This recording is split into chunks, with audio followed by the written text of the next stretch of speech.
السلام عليكم أعزائي المتابعين ورحمة الله وبركاته. طبعا أكو مشكلة بالتلفزيونات الصينية، يسموها صورة الشبح أو صورة العفريت. الصورة تقوم تتموج، تعطي يعني أشكال متعددة وألوان تطشر هيك بالشاشة. الآن وكذلك أكو أوبشنات المفروض واحد ما يطب عليها إذا ما يعرفها، مثل ما صار وياي يعني. تجي على الريمون، تدخل تضغط كلمة منيو مثل ما تشوفون أعزائي المتابعين، بهاي الطريقة. بعدين دوز 11 4 7، راح يطلع لك المنيو مال الشركة.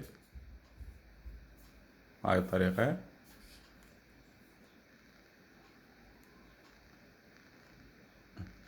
مثل ما تشوفون عندنا هاي الجنرال سيتنج،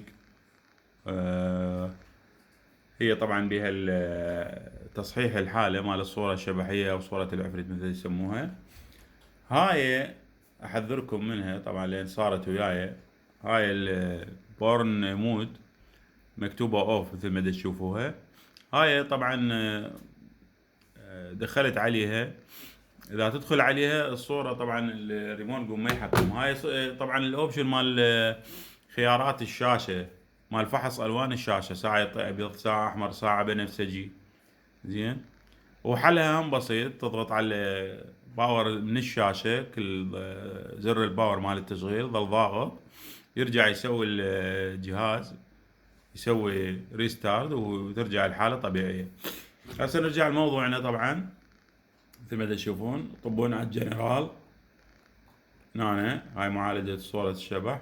بعدين على هاي الليفيدز ماب، تحول من عندها. شوف يا رقم تريد انت. انا كان عندي هذا امس تحول صورة الشبح وانا عالجته، سويته 14 بعد ما كان 3. وبهاي الطريقة من تحول بالارقام. شوف شلون، شو وقت عندك تصفى الصورة، اصفى انت على رقم، يعني خليه على رقم معين بحيث تشوف الصورة الشاشة ثابتة عندك ونظيفة الصورة. وبهاي ورا ما تكمل طبعا تضغط المنيو ايضا، تطلع بهاي الطريقة. وشكرا لكم، شكرا لمتابعتكم.